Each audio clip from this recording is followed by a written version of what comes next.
రేపు మనకు చివరి కార్తీక సోమవారం మర్చిపోకుండా ఈ ఆకు మీద ఇది ఒక్కటి వేసి దీపం పెట్టండి. 7 నుండి 10:45 లోపు ఇది ఒక్కటి వేసి దీపం పెడితే అష్టైశ్వర్యాలు సిద్ధిస్తాయి. అలానే కాకుండా మీ జీవితం మారిపోయి మీకంతా కూడా మంచి జరుగుతుందని చెప్పొచ్చు. కాబట్టి ఏంటంటే కనుకనండి, ఈ ఒక్క దీపాన్ని పెట్టుకోవడం వల్ల మీకు అదృష్టము ఐశ్వర్యం కూడా కలుగుతుందన్నమాట. ఎనలేని సంపద మీ సొంతం అవుతుంది. కావున ఈ విధంగా ఆచరించేసుకోండి, సరిపోతుంది. కార్తీక మాసము పరమ పవిత్రమైన మాసం, చాలా శక్తివంతమైన మాసం. కాబట్టి ఈ మాసంలో చేసే దీపారాధనకు కూడా చాలా శక్తి అనేది ఉంటుందని పురాణం చెబుతుందన్నమాట. శాస్త్రాల ప్రకారం ఏంటంటే కనుక ఈ యొక్క దీపం మీ జీవితాన్ని మార్చేస్తుంది, మీకు ఉండే ఇబ్బందిని తొలగిస్తుంది. అలానే కాకుండా ఈ దీపం పెట్టడం వల్ల మీ జీవితంలో ఉండే కొన్ని రకాల బాధలు కూడా పోతాయి. అలానే శివానుగ్రహం కూడా కలుగుతుంది. కోటి జన్మల పుణ్యంతో మీరు కోటీశ్వరులాగా మారిపోతారు. కార్తీక చివరి సోమవారం కాబట్టి అత్యంత పవిత్రమైనది. కావున కొన్ని నియమాలను ఆచరించుకుంటూ ఈ దీపం పెడితే మీకంతా కూడా శుభం చేకూరుతుందని చెప్పొచ్చు. కాబట్టి ఏంటంటే కనుకనండి, ఈ విధంగా చేసేసుకోండి, సరిపోతుంది. ముందుగా ఏంటంటే కనుకనండి, మనం కార్తీక సోమవారం రోజున ఖచ్చితంగా మనము అంటే బ్రహ్మ ముహూర్తంలో లేచేసి మనకు వీలుంటే ఏంటంటే కనుక స్నాన కార్యక్రమాలు చేసేసుకుని ఆ సమయాలలో మనం పూజించుకుంటే శివుణ్ణి చాలా మంచిది. శివయ్యకు ఒక్క దీపం పెట్టినా సరేనండి, మనం కోరిన కోరిక ఖచ్చితంగా తీరిపోతుంది.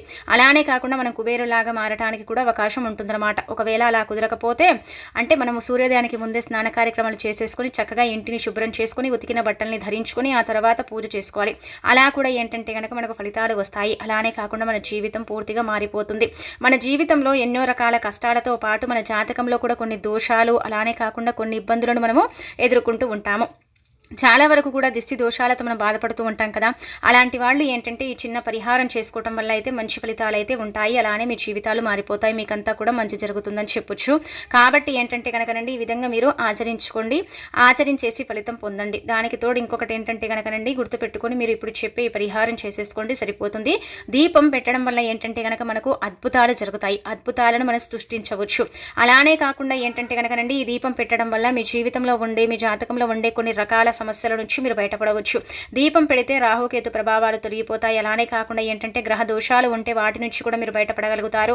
అలానే వచ్చేసి ఏంటంటే కనుకనండి, మీకు ఎలాంటి ఇబ్బంది లేకుండా మీరు ముందుకు వెళ్ళటానికి కూడా అవకాశం ఉంటుందన్నమాట. కావున ఈ విధంగా ఏంటంటే కనుక దీపారాధన చేసుకోండి, చేసేసి చక్కగా ఫలితం పొందండి. ఈ దీపం పెట్టడం వల్ల మీకు అంతా కూడా శుభం చేకూరుతుందని కూడా పురాణాలు చెబుతున్నాయి. ముందుగా ఏంటంటే కనుకనండి, మనం ఇలా స్నాన కార్యక్రమాలు చేసుకుని శివుడి పటాన్ని మనం క్లీన్ చేసుకోవాలి. అంటే శివుడి పటాన్ని మన పూజ గదిలో శుభ్రంగా తుడిచేసుకుని ఆ తర్వాత శివుడికి కుంకుమ పసుపుతో బొట్టు పెట్టి అనంతరం వచ్చేసి ఏంటంటే కనుక మనం మన దగ్గర ఉండే పుష్పాలను సమర్పించుకొని ఆ తర్వాత వచ్చేసి ఏంటంటే ఒక తమలపాకుని కానీ లేదంటే కనుక నార్మల్గా మనం రావి ఆకుని కానీ తీసుకోవాలి. ఈరోజు పిండి దీపం పెట్టుకుంటే చాలా మంచిది. లేదంటే కనుక నారికేళ్ల దీపం పెట్టినా అద్భుతమైతే జరుగుతుంది, ఐశ్వర్యం కలుగుతుంది. అలానే కాకుండా మీకు కోటి జన్మల పుణ్యం కూడా లభిస్తుందన్నమాట. జాతక సమస్యలు ఉన్నవారు, జాతకంలో ఇబ్బందులు ఉన్నవారు, జాతకాన్ని అంటే సక్రమంగా అంటే ఉండేలాగా చేసుకోవాలనుకునేవారు, రాహుకేతు ప్రభావాలు తొలగాలనుకునేవారు, గ్రహాలన్నీ కూడా ఒక స్థితిగతిలో నడవాలనుకునేవారు ఇలా ఈ విధంగా దీపం పెడితే మాత్రం మంచి ఫలితాలు వస్తాయి అని మనకు పురాణాలు చెబుతున్నాయి. కాబట్టి ఈ విధంగా మీరు ఏంటంటేనండి, చిన్న దీపం పెట్టేసుకోండి, సరిపోతుంది. దీపం పెట్టడం వల్ల మన జీవితానికి వెలుగొస్తుంది. అలానే మన దరిద్రం తొలగిపోతుంది, మనకు తప్పకుండా మంచి చేకూరుతుందని చెప్పొచ్చు. కాబట్టి ఏంటంటే ఈ విధంగా మీరు చేయటం వల్ల అయితే అద్భుతాలు జరుగుతాయన్నమాట. ముఖ్యంగా ఏంటంటే కనుకనండి, మీ పూజ గదిలో ఇలా అంటే నిండుగా అంటే పటాలన్నిటిని అలంకరించుకోండి. ఎందుకంటే ఇంకా కార్తీక మాసం మళ్ళీ మనకు సంవత్సరానికి వస్తుంది చివరి సోమవారం. కాబట్టి ఈ రోజున ఈ విధంగా ఆచరించండి. ఇలా ఏంటంటే కనుకనండి, ఆకుని తీసుకుంటారు కదా, తీసుకున్న తర్వాత ఆకుపైన మీరు ఏంటంటే స్వస్తిక్ గుర్తు కానీ ఓం గుర్తు కానీ ఏదైనా సరే వేసుకోవచ్చు. లేకపోతే మనం ఏంటంటే ఆకుపైన కుంకుమ పసుపుతో బొట్టు పెట్టేసి దానిపైన ప్రమిదను పెట్టేసి నువ్వుల నూనెని కానీ ఆవునేతిని కానీ పోసేసి మనం దీపారాధన చేయాలి. గుర్తుపెట్టుకోండి, జాతక సమస్యలు ఉన్నవారు, అధికంగా జాతకంతో ఇబ్బంది పడేవారు, జాతకంలో ఎప్పుడు చూసినా ఏదో రకంగా బాధ ఇబ్బంది కలుగుతూ ఉంటుంది కదా, అలాంటి వాళ్ళు ఏంటంటే కనుకనండి, జాతకాన్ని అంటే మార్చుకోవటానికి, జాతకంలో ఉండే కొన్ని రకాల సమస్యలని తీసేసుకోవటానికి ఏంటంటే కనుక ఈ యొక్క దీపం అనేది ఉపయోగపడుతుందన్నమాట. ఇలా ఈ విధంగా పెట్టడం వల్ల అయితే మంచి ఫలితాలు అయితే ఉంటాయన్నమాట. ముఖ్యంగా ఏంటంటే కనుక మీరు ఇలా దీపం పెడతారు కదా, పెట్టేటప్పుడు ఆకు మీద పెట్టుకోవడం వల్ల ఇంకా మనకు అదృష్టం అండి. ఒక రకంగా చెప్పాలంటే డైరెక్ట్గా మనము అంటే దీపము నేలపై పెట్టడం లేదు కాబట్టి ఆకు మీద పెడితే ఇంకా చాలా అద్భుతమైన ఫలితాలు వస్తాయి. ఇలా మీరు పెట్టేసుకుని ఏంటంటే కనుక ఆ తర్వాత వచ్చేసి మీరు ఏం చేయండి అంటే మీరు దీపం పెట్టిన తర్వాత గుర్తుపెట్టుకోండి, మీకు జాతక సమస్యలు అధికంగా వస్తున్నాయి, చాలా ఇబ్బంది కలుగుతుంది, బాధ కలుగుతుంది, జాతక పరిశీలన చేయించుకున్నప్పటికి కూడా మాకు జాతకంలో ఉండే దోషాలు అయితే పోవటం లేదు, చాలా వరకు కూడా మేము బాధపడిపోతున్నామండి, ఇబ్బంది పడిపోతున్నామండి అనుకుంటారు కదా. అలాంటి వాళ్ళు ఏంటంటే 7 గంటల నుంచి 10:45 సమయం ఉదయం పూట అండి, గుర్తుపెట్టుకోండి. అలా ఆ సమయాలలో ఏంటంటే కనుక ఈ దీపం పెట్టుకోవడం వల్ల అయితే ఐశ్వర్యాలు సిద్ధించి జాతకం అనేది ఖచ్చితంగా మారిపోతుంది. గంటలోనే మీ జీవితంలో ఉండే కొన్ని రకాల బాధలు కూడా తొలగిపోవటానికి అవకాశం ఉంటుంది, శివానుగ్రహం కూడా కలుగుతుందన్నమాట. ఇబ్బంది లేకుండా మీరు ముందుకు వెళ్ళడానికి కూడా అవకాశం ఉంటుంది. కాబట్టి పూజ గదిలో ఈ విధంగా ఏంటంటే కనుక చిన్న దీపం వెలిగించుకోండి, సరిపోతుంది. అలానే కాకుండా ఈ దీపం ఏంటంటే కనుక మనం శివాలయం ప్రాంగణంలో కూడా వెలిగించుకోవచ్చు. అంటే గజస్తంభం ముందు కావచ్చు, లేదంటే శివాలయం ప్రాంగణంలో కావచ్చు, ఎక్కడైనా సరే ఈ దీపం పెట్టుకుంటే అలా కూడా మనకు జాతక సమస్యలన్నీ కూడా పోవటానికి అధికంగా అవకాశం అనేది ఉంటుందన్నమాట. ఒక్క దీపం మానవుడి యొక్క జీవితాన్ని పూర్తిగా మార్చేసి మానవుడి కష్ట ఐశ్వర్యాలను సిద్ధించేలాగా చేస్తుందన్నమాట దీపం. కాబట్టి దీపం ఈ విధంగా పెట్టుకోవడం వల్ల అయితే మంచి ఫలితాలు వస్తాయన్నమాట. జాతక సమస్యలు తొలగాలనుకునే వారు ఖచ్చితంగా ఆకు మీద దీపం పెట్టి అందులో ఒక పువ్వుండే లవంగాన్ని వేసుకుంటే శివానుగ్రహం కలిగి ఆ దీపం శివుడికి చేరుతుంది. అలానే కాకుండా ఆ దీపాన్ని శివుడు తీసుకొని మనకు అనుగ్రహాన్ని ఇచ్చేసి మన జాతక సమస్యను తీర్చేస్తాడని పురాణం చెబుతుంది. అలానే కాకుండా మనం ఏంటంటే కనుక తామరాకు మీద కూడా దీపం పెట్టొచ్చు ఈరోజు.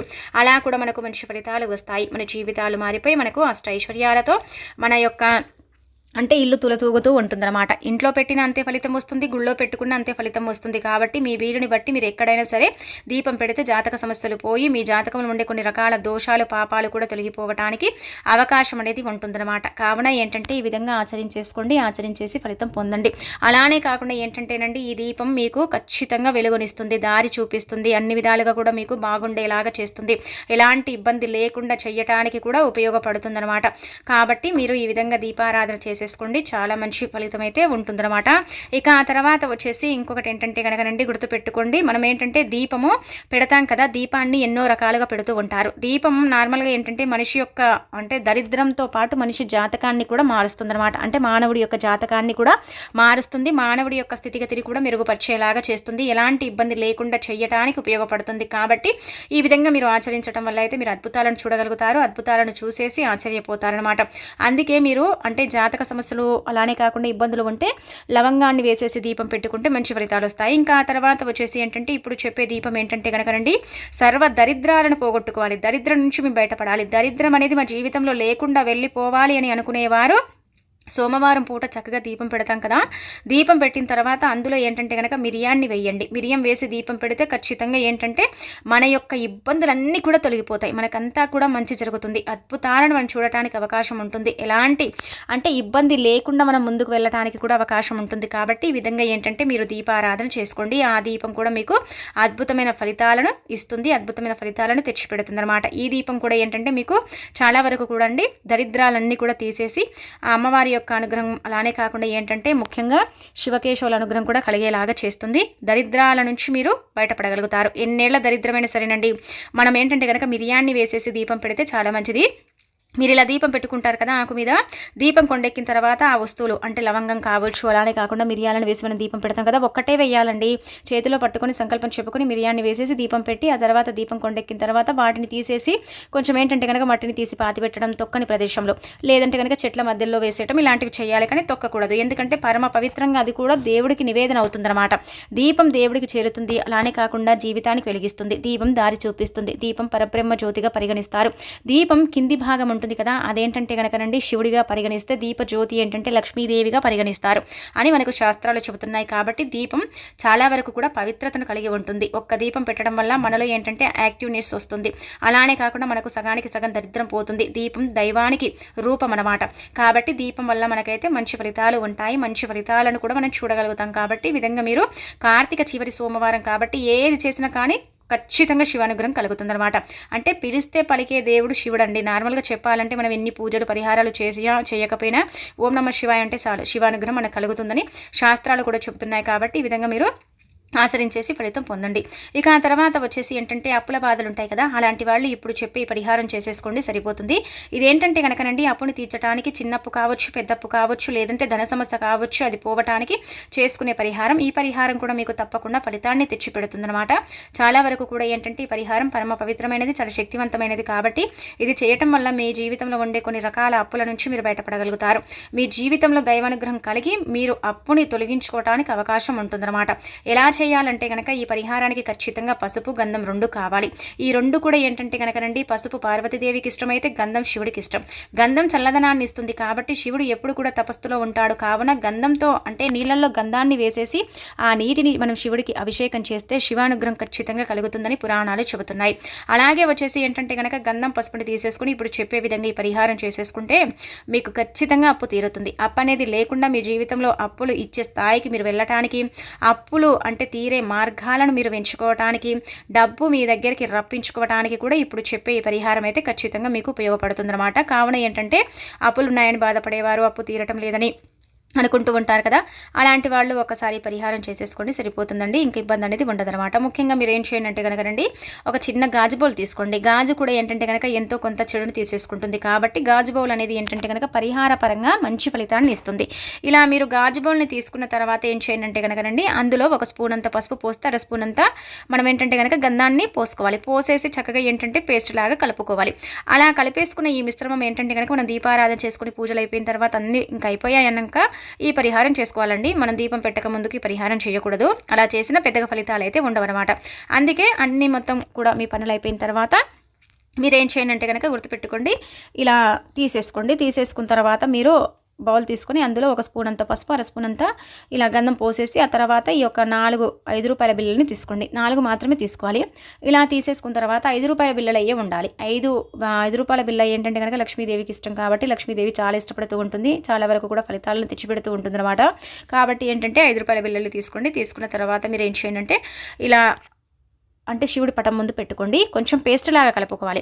అంటే ఇక్కడ చూపించే విధంగా ఇంత పేస్ట్ చేసేసుకొని అందులో 5 రూపాయల బిళ్ళలు వేసేసి శివుడి పటం ముందు పెట్టి రాత్రంతా కూడా వదిలేయండి. లేదంటే ఉదయం పెట్టుకుంటే సాయంత్రం వరకు వదిలేయండి. లేదంటే మీరు సాయంత్రం చేసుకుంటే రాత్రంతా కూడా వదిలేయండి. ఒక్క పూట శివుడి దగ్గర మనం వదిలేయాలి. అలా వదిలేస్తే మన అప్పు అనేది తీరుతుంది. అప్పుడు ఇచ్చే స్థాయికి మనం వెళ్ళగలుగుతాము. జీవితంలో అప్పు అనేది మళ్ళీ మనం చేయకుండా ఉండడానికి కూడా ఈ పరిహారం మనకు అనుకూలిస్తుందని ఒక రకంగా మనం చెప్పుకోదగ్గ విషయం అండి. అలానే కాకుండా ఏంటంటే శివానుగ్రహంతో పాటు పార్వతీదేవి అనుగ్రహం కూడా సంపూర్ణంగా కలుగుతుంది. 5 రూపాయల బిళ్ళ అంటే లక్ష్మీదేవి చాలా ఇష్టపడుతూ ఉంటుంది. 5 అనే సంఖ్య అమ్మవారికి ఇష్టం కాబట్టి అటు లక్ష్మీదేవి అనుగ్రహం కూడా కలగటానికి ఎక్కువగా అవకాశం ఉంటుంది. కాబట్టి ఇలా మీరు ఏది చేసుకున్నా కానైతే మీకు మంచి ఫలితాలు అయితే ఉంటాయన్నమాట. అప్పుని తీర్చుకోవడానికి ముందుగా మనం చేసుకుంటున్నాం కాబట్టి అప్పు నుంచి మనం బయటపడడానికి ఉపయోగపడే పరిహారమే పరిహారం. కావున ఈ విధంగా చేసేసుకుని మీరు ఏం చేయండి అంటే కనుక శివుడి పట్టం ముందు పెట్టుకొని వదిలేయండి. వదిలేసిన తర్వాత సాయంత్రం అంటే ఉదయం చేసుకుంటే సాయంత్రం మనం సంధ్యా సమయంలో మళ్ళీ దీపం పెట్టుకుంటాం కదా, ఆ దీపారాధన చేసేటప్పుడు 5 రూపాయల ఆ బౌల్ని పక్కకు తీసేసి అందులో ఉండే 5 రూపాయల బిళ్ళని తీసేసి శుభ్రంగా కడిగేసి శివాలయంలో హుండీలు ఉంటాయి కదా అక్కడ వేసేయండి. లేదు శివాలయం ప్రాంగణంలో మాకు హుండీ లేదనుకుంటే కనుక ఇంకా మనకు దేవాలయాలు ఉంటాయి కదండి అక్కడ హుండీలో వేయొచ్చు.